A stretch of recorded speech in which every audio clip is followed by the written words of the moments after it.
Serial நடிகர் வந்து ஒரு விஷயம் சொல்லியிருக்காரு. கால் பண்ணி எலுமிச்சம்பழத்தில் வந்து குங்குமம் வச்சு சூனியம் வச்சிருவோம் அப்படின்னு சொல்லி மிரட்டுறாங்க அப்படின்னு சொல்கிறாங்க.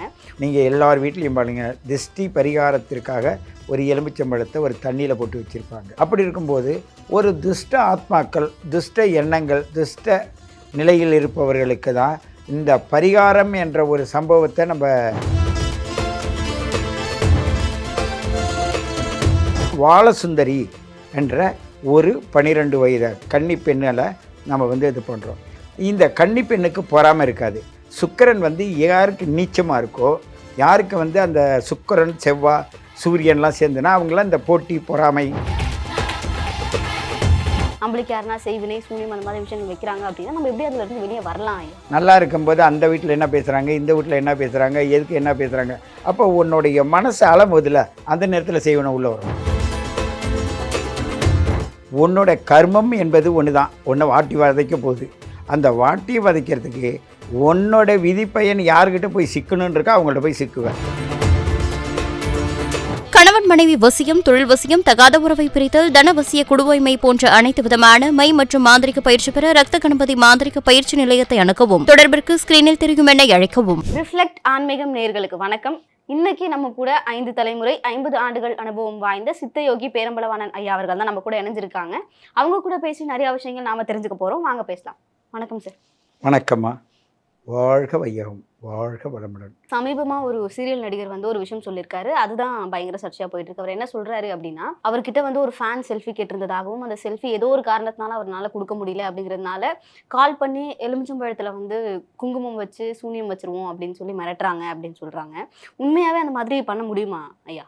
சுக்கிரன் இருக்குல்ல, சுக்கிரன் வந்து நம்மளோட சதைகளுக்கு காரணகர்த்தாவே சுக்கிரன் தான். அதே சுக்கிரன் நம்மளுடைய இரத்த ஓட்டத்திற்கு ஈரல்னு சொல்லுவாங்கள்ல, ரத்தம் ஓடுற நாணல், அதுக்குள்ளே இருக்கிறதுக்கு செவ்வாவும் சுக்கிரன்னு சொல்லுவாங்க. அப்போ சுக்கிரன் என்பது வந்து ஒரு புளிப்புச் சுவையை சேர்ந்தது. ஒரு மனிதன் கோடீஸ்வரன் ஆவதும் ஒரு கோடீஸ்வரனை நோக்கி பயணிப்பதற்கும் பயன்படுத்துவது சுக்கிரன் ஆதிக்கத்தை தான்.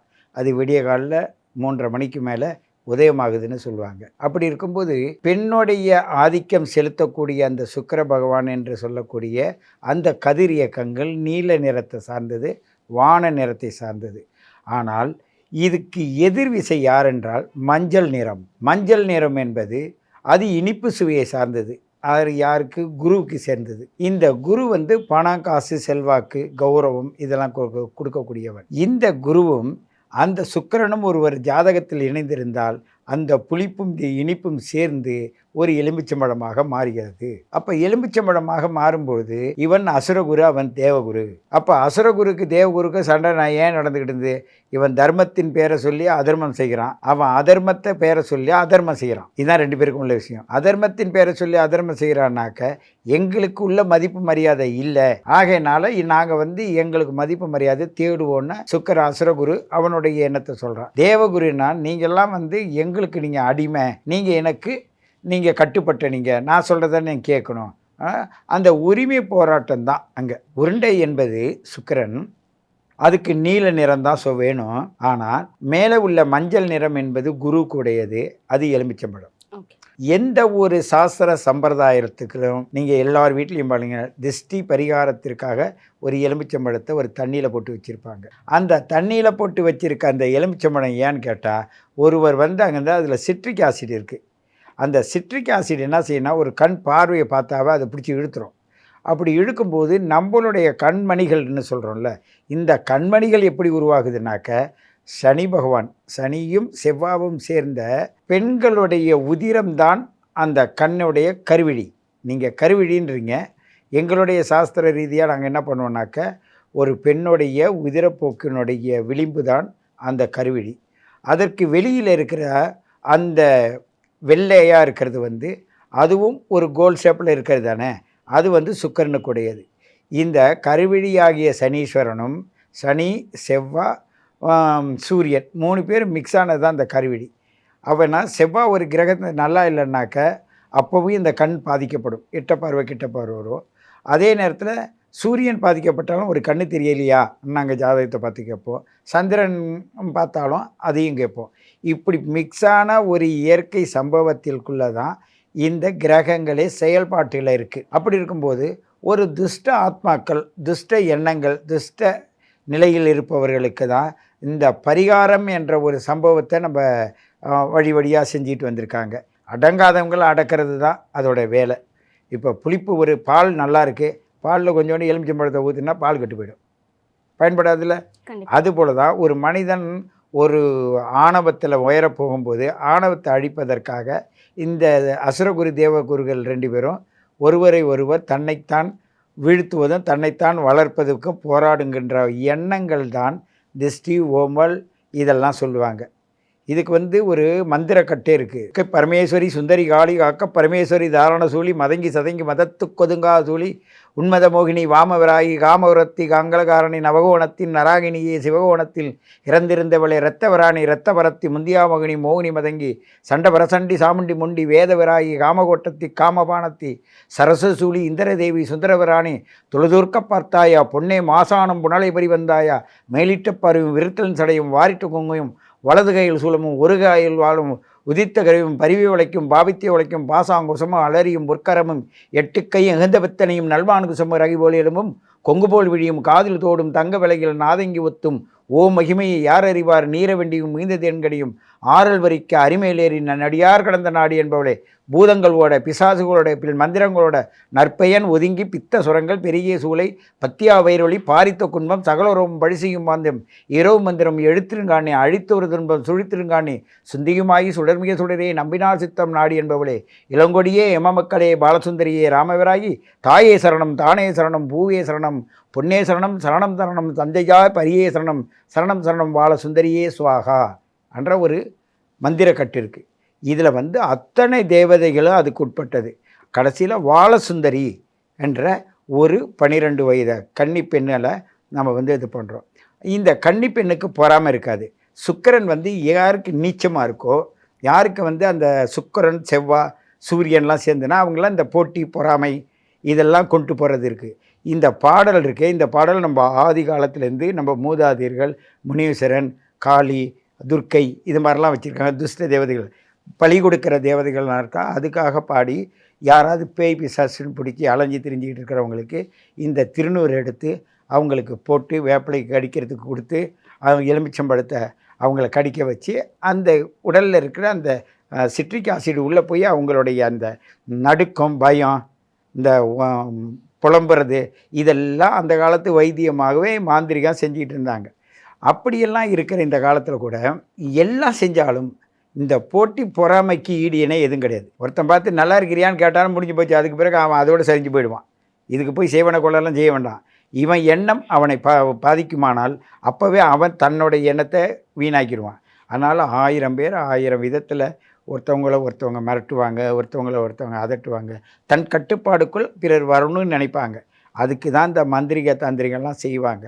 ஆனாலும் உன் கிரக நிலையில் முதல்ல உன் கிரகத்தை பார்த்து தான் நீ அடுத்த வேலைக்கு போகணும். நீ பாதிக்கப்படும் என்ற நேரம் வரும்பொழுது எதிரியின் அவனுடைய ஆட்டமெல்லாம் உனக்கு வீழ்த்துறதுக்கு செய்யும். 6-8-12 உன்னோட லக்னாதிபதி மாட்டிக்கிட்டாலோ அது தீரா நோயும் தீரா வழக்கும் தீரா வம்பும் எதிரிகள் உருவாகுவதும் அது 6ஆம் இடத்தோட அதிபதியோடைய செயல்பாடுகள் இருக்கும்போது இது நடக்கும்.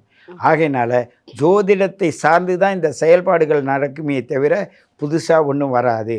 ஆனால் ஒரு கலை உருவத்தில் ஒருத்தவங்க வெளியாகி வராங்கன்னா அவங்களுக்கு ஒரு குருட்டு சான்ஸ் கிடச்சி உள்ளே போகிறவங்களும் இருக்காங்க. அந்த சான்ஸை அவங்க தக்க வச்சுக்கிறதுக்காக அவங்க போராடுகின்ற காலத்தில் இடையில இது மாதிரிலாம் இடையூறு வரும். அதனால் இதை நம்பி அதை விட்டுறக்கூடாது, அதை நம்பி இதை விடக்கூடாது.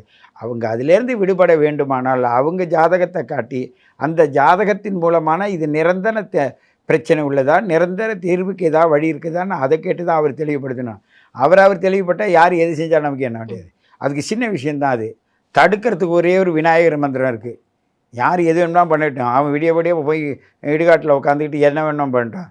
தடுக்கிறதுக்கு ஒரே ஒரு மந்திரம் விநாயகரோட மந்திரத்தை போட்டு ஏன் கந்த சஷ்டி கவசத்தை போடு, அதை போட்டுட்டாவே உனக்கு உடல் கட்டுப்பட்டுனா நீ உடலை கட்டிட்டுனா வெளிக்காற்று உள்ளே வராதே. அந்த எலுமிச்சம்பழத்தை நீ உன் தலைமாட்டில் வச்சுக்க. அந்த எலுமிச்சம்பழம் என்ன பண்ணுதுன்னு பாரு. நீங்கள் பழைய காலத்து படம் பார்த்துருப்பீங்க. ஒரு இந்த எலுமிச்சம்பழத்தை மந்திரிச்சு கொண்டு போய் ஒரு நெல்லெல்லாம் இடிப்பாங்க தெரியுமா, அந்த இது மாதிரி இருக்கும். அதில் கொண்டு போய் வச்சுருவான். இதை கொண்டு போய் அவள் தலைமாட்டில் வை, அவள் எழுந்திரிச்சு சுடுகாட்டுக்கு வருவான்னு சொல்லுவாங்க.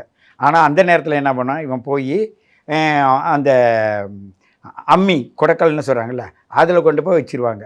அதில் வச்சோன்னா அந்த அம்மி ராத்திரில புறப்பட்டு போகும். அது மாதிரிலாம் பழைய காலத்துலேருந்து செய்தது உண்டு, செய்கிறது உண்டு. ஆனாலும் இந்த அப்போ வெளிச்சம் இல்லை, இருள் இருந்தது, அப்போ பளிச்சுது. இப்போ எங்கே பார்த்தாலும் ஒரே வெளிச்சமாயிட்டு. ஆகையினால இதை வந்து பெருசாக எடுத்து பயப்பட வேண்டிய அவசியம் இல்லை. ஆனால் அவருக்கு பயப்பட வேண்டிய சூழ்நிலையில் அவங்களுடைய கிரக நிலைகள் இருந்தால் அது பயப்படாதீங்கன்னு சொல்ல முடியாது, பயப்படுங்கன்னு சொல்ல முடியாது. அது அவங்க ஜாதக விதியை பொறுத்தது. அதாவது சமீபமா இந்த செய்வனையா இருக்கட்டும், சூனியமா இருக்கட்டும், இந்த மாதிரியான விஷயங்கள் நம்ம நிறைய கேள்விப்படுறோம் இல்லையா? நீங்க ஒரு ஆன்மீகவாதி, அதை நீங்க எப்படி பாக்குறீங்க? நம்ம வந்து ஆன்மீகம் மூலமா அதை எப்படி அணுகிறது? நம்ம வந்து நம்மளுக்கு யாருன்னா செய்வினை, சூனியம் அந்த மாதிரி விஷயங்கள் வைக்கிறாங்க அப்படின்னா நம்ம எப்படி அதுல இருந்து வெளியே வரலாம் ஐயா? இதுக்கு வந்து அற்புதமாக நான் என்ன பண்ணுறேன் தெரியுமா? நிறைய பேர் பஞ்சாங்கம்லாம் கணிக்கிறாங்கல்ல, நிறைய பஞ்சாங்கங்கள் இருக்குது. அந்தந்த ஊர் பஞ்சாங்கம், காஞ்சிபுரம், தஞ்சாவூர், புதுக்கோட்டை, இது மாதிரிலாம் நிறைய சென்னை நிறைய பஞ்சாங்கங்க. அந்த ஊர் பஞ்சாங்கத்துக்கு அந்த ஒரு டிகிரியை மையமாக வச்சு தான் அதெல்லாம் எடுப்பாங்க. நான் பஞ்சாங்கம் முகத்தில் எடுத்துருவேன். எப்படி முகத்தில் எடுப்பேன் என்ற ஒரு கேள்வி உனக்கு வரும்ல.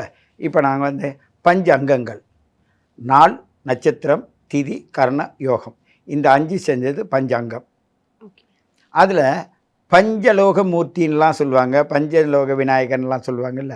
அதே போல் தான் இந்த பஞ்சாங்கத்தில் நீ ஒழுங்காக நெத்தி போட்டு ஒழுங்காக வச்சுருந்தா இன்றைய நாள் உனக்கு நல்லா இருக்குன்னு அர்த்தம். நீ அவசரம்னு போட்டு வச்சுக்கிட்டு வரேன்னா நீ அலங்கோலமாக அங்கே ஏதோ அவஸ்தைப்பட்டு வந்திருக்கேன்னு நெத்தி போட்ட வச்சு இன்றைய நாளை கணக்கெடுத்துக்குவோம். இன்றைய நட்சத்திரம் எப்படி இருக்குன்னு பார்க்கணுன்னா உன்னோட மூக்கை வச்சே நாங்கள் நட்சத்திரத்தை எடுத்துருவோம். இந்த மூக்கு செவந்திருக்கா, கருத்து இருக்கா, வேகமாக இருக்கா, வேகத்தில் பேசுகிறியா, சின்ன விஷயத்துக்கு மூக்கில் கோபம் வருதா, இதை பார்க்கும்போது உனக்கு ஆகாத நட்சத்திரம் இப்போ ஓடிக்கிட்டு இருக்குது. எங்களுக்கு தெரிஞ்சிடும் இன்றைய நட்சத்திரம் என்ன, இன்றைக்கி கிழமை என்ன, உனக்கும் தெரியும் எனக்கும் தெரியும். இந்த நட்சத்திரம் உனக்கு ஆகாத நட்சத்திரம்னா அப்போ நாங்கள் என்ன பண்ணுவோம்னாக்க நாங்கள் அதுக்கு தகுந்த மாதிரி உங்களுடைய நட்சத்திரமும் பிறந்த காலத்து நட்சத்திரத்தையும் இணைச்சி அதை வச்சு சொல்லிடுவோம். இப்போது நாள், நட்சத்திரம், திதி என்பது 12 பாகைக்கு ஒரு ட்ரிப்பு திதி. இந்த 2 கண்களும் திதியை காட்டி கொடுத்துரும். அந்த கண்ணை மூடுறது, இப்படி திரும்பி சைடில் பார்க்குறது, நான் அப்புறம் ஓரக்கண்ணால் பார்க்குறது, மேல் பார்வை, கீழ்ப்பார்வை, பக்கப்பார்வை, ஒன்றரை கண்ணு பார்வை, இது மாதிரிலாம் இயற்கை பார்வை, செயற்கை பார்வை, இது மாதிரிலாம் இருக்குது. சூரிய பார்வை, சந்திர பார்வைலாம் இருக்குது நிறைய. அதுக்கு அந்த சப்ஜெக்ட்லாம் தனி. அப்படி இருக்கும்போது அதை வச்சு திதியை கண்டுபிடிச்சிரும். திதி எந்த திதியில் இந்த இவங்களோட செயல்பாடு இருக்குது, இன்னைய திதிக்கு அவங்க திதிக்கும் அப்படி இருக்குன்னு கண்டுபிடிப்போம். அதுக்கு அடுத்தது இதெல்லாம் திருஷ்டி உள்ளே வர்றதுக்கு இந்த செய்வனை கோளாறுலாம் இருக்குல்ல, இதெல்லாம் செய்வனை செய்கிறவங்க இதெல்லாம் கவனிப்பாங்கன்றதுக்காக சொல்கிறேன், ஒரு விழிப்புணர்வுக்காக சொல்கிறேன். நீ ஏன்னு கேட்டால் முகம் கை கால் நீ சுத்தம் பண்ணி நெத்தியில் வந்து குங்குமம் வச்சு, இல்லை உங்கள் மத கோட்பாட்டுக்கு ஏற்றது போல் அடையாளம், தடுப்பு ஏதே ஒன்று அதை செஞ்சுருந்தால் உங்களுக்கு ஒன்றும் பண்ணாது. அப்போது நாள், நட்சத்திரம், திதி வந்தாச்சு. கர்ணம் என்பது காது. இந்த காது என்னன்னா நல்லா இருக்கும்போது அந்த வீட்டில் என்ன பேசுகிறாங்க, இந்த வீட்டில் என்ன பேசுகிறாங்க, எதுக்கு என்ன பேசுகிறாங்க, அப்போ உன்னுடைய மனசு அளவுதில் அந்த நேரத்தில் செய்வன உள்ள வரும். பஞ்சங்கம் என்பது உன் அங்கங்களில் 5 பூதங்களும் செயல்படணும். இதை விட கொடுமையான ஒரு நல்ல யோகம் என்னன்னா, நான் நல்லா இருப்பேனா, எனக்கு யோகம் இருக்கா, எனக்கு எல்லாம் இருக்கா, நான் கண்டிப்பாக என் வாழ்க்கையில் முன்னுக்கு வருவேன்லாம் கேட்குறீங்களா, அது எது தெரியுமா? உனக்கு நாள், நட்சத்திரம், திதி, கரணம், யோகம்னு ஒன்று இருக்குது. அது என்ன தெரியுமா? வாய் தான். நீ நல்லவளாக இருப்பதும் கெட்டவளாக இருப்பதையும் எதை வச்சு கண்டுபிடிக்கிறோம்? நான் ஒருத்தவங்களை சிடுசின்னு பேசுகிறேன், இந்த பொண்ணு என்னப்பா கோவப்பட்டுக்கிட்டே இருக்கே சொல்கிறாங்களா இல்லையா? அப்போ யோகத்தை தருவது வாய் தான். இந்த வாயில் தான் அறுசுவை உணவு கொண்ட நாக்கு இருக்குது. இதுதான் அந்த ருசி பசியெல்லாம் காட்டி உள்ளே போடுறோம். அது வந்து ராகுக்கு சம்மந்தப்பட்டது. இது எல்லாத்தையும் வாங்கி உள்ளே தள்ளிக்கிட்டே இருக்கும். ஆகையினால இந்த ராகு தான் இந்த பிரபஞ்சத்தையும் உண்டாக்குறவன். ஜோதிடர்கள் சொல்லுவாங்க ராகு உருவாக்கும், கேது வந்து வெளியேற்றிடும். அப்படி இருக்கும்போது இந்த வாய்க்குள்ளே இருக்கிற உதடு வந்து காற்றாகவும், உள்ளே இருக்கிற நாக்கு வந்து நீராகவும், மூக்கு வந்து சுவாச காற்று இருக்குல்ல, அது கண், 5 புலன்களும் 5 விதமான சூழ்நிலைக்கு வரும்ன்றதை நம்ம உணர்ந்து நம்ம கை கால், முகம் கை கால்லாம் சுத்தம் பண்ணி நல்லா இருந்தால் உங்களுக்கு எந்த திருஷ்டியும் வேலை செய்யாது, யாராலையும் எதுவும் செய்ய முடியாது. அதுதான் அந்தந்த மத சடங்குக்கு தகுந்த மாதிரி அவங்க தன்னுடைய முகத்தை அலங்கரிக்கிறாங்க, மூடிக்கிறாங்க. அது அவங்களுக்கு உள்ளது, முன்னோர்கள் வகுத்த பாதை அது. அதனால் ஒருத்தவங்களுக்கு செய்வனை கோளாறு என்பது உள்ளே வருவதற்கு நீ வழிவிட்டால் தான் வறுமையை தவிர இல்லை. உனக்கு ஆணவம் அதிகமாக இருந்தால் ஆணவத்தை அடக்கிறதுக்கு இன்னொருத்த வந்துடுவான். அன்பே சிவம், அறிவே யுகம். அன்பை விதைச்சி அறிவை அறுவடை செய்தால் இந்த உலகமும் இந்த பிரபஞ்சமும் உன்னை கோடான கோடி வருஷங்கள் வாழ வைக்கும். அதாவது இந்த மாதிரி விஷயங்கள் எதனா ஒன்று நம்மளுக்கு நடந்துருச்சு அப்படின்னு தெரிஞ்சதுக்கு அப்புறமா நம்ம எதனா ஒரு பரிகாரம் பண்ணி இதுல இருந்து வெளியே வரலாம் அப்படின்னா என்னென்ன பரிகாரங்கள் பண்ணலாம் ஐயா? ஒரு சர்க்கரையை எடுத்து தண்ணியில் போடலாம், பாலில் போடலாம், ஒவ்வொரு இடத்துல எந்த இடத்துல போடலையா ஒரு மாவில் போடலாம். எப்படி போட்டாலும் சர்க்கரைன்றது ஒன்று தான். உன்னோட கர்மம் என்பது ஒன்று தான். உன்னை வாட்டி வதைக்க போகுது. அந்த வாட்டி வதைக்கிறதுக்கு உன்னோட விதிப்பயன் யார்கிட்ட போய் சிக்கணுன்னு இருக்கோ அவங்கள்ட்ட போய் சிக்குவேன். உன்னோட விதிப்பயனே உனக்கு செயல்படாத இருப்பதற்கு உங்கள்கிட்ட திறமையும் உன்னோட அறிவும் உன்னோட புத்திசாலித்தனமும் இருக்குது. நீ அதை பயன்படுத்திட்டா இதுக்கு ஏன் வருது? நீயே இதெல்லாம் இவங்க யாரெல்லாம் போய் பரிகாரம் பண்ணணும்னு நினைக்கிற? உங்கள்கிட்ட தான் சுய அறிவு இருக்க. உன்னோட சுய அறிவை நீ பயன்படுத்தாத போது தான் இந்த பரிகாரம் விஷயத்திற்கு போகணும். உன்னோட சுய அறிவை பயன்படுத்தினா கால் பட்டுடுச்சு, சாரி மன்னிச்சிங்க, அவன் திட்டிக்கிட்டே இருக்கிறான். ஏன் மனசாட்சிக்கு நான் மன்னிப்பு கேட்டேன், அவன் திட்டுறான்னா அதுக்கு பிறகு அவங்க இஷ்டம். ஏன்ட்டு நம்ம கால் பட்டது தப்பு தான், ஆனால் அதை வந்து நம்ம இப்போ ஒழுங்காக வரணும். அடுத்த ட்ரிப்லேருந்து நம்ம அதை திருப்பி இந்த அங்கே ஒரு உதவ விட்டேன்னா ஏமா நீ ஒழுங்காக ஒரு இடத்துல போக மாட்டேன் கேட்குறாங்களா இல்லையா?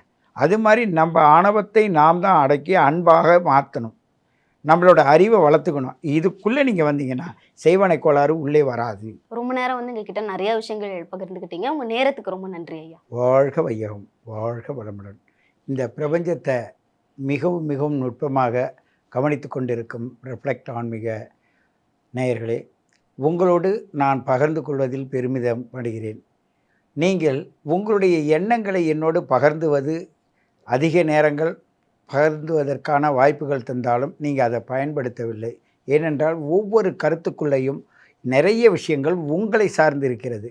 உங்களை சார்ந்து இருக்கிற விஷயத்தை உங்களை வைத்து எனக்கு எப்படி இருக்கும், நான் என்ன செய்ய வேண்டும், என் சமூகத்தை எப்படி காக்க வேண்டும், என்னை சார்ந்தவர்களை எப்படி வளர்க்க வேண்டும், நான் எப்படி ஒரு உயர்ந்த நிலைக்கு வர வேண்டும் என்ற ஒரு உயர்ந்த கருத்தை கேட்க வேண்டுமானால் நீங்கள் உங்கள் ஜாதகத்தை அனுப்பி அதன் மூலம்தான் கேட்க வேண்டுமே தவிர இந்த நாள் பலன், நட்சத்திர பலன் இதெல்லாம் பொது விதியை சார்ந்தது என்பதையும் தெரிவித்துக் கொள்கின்றேன்.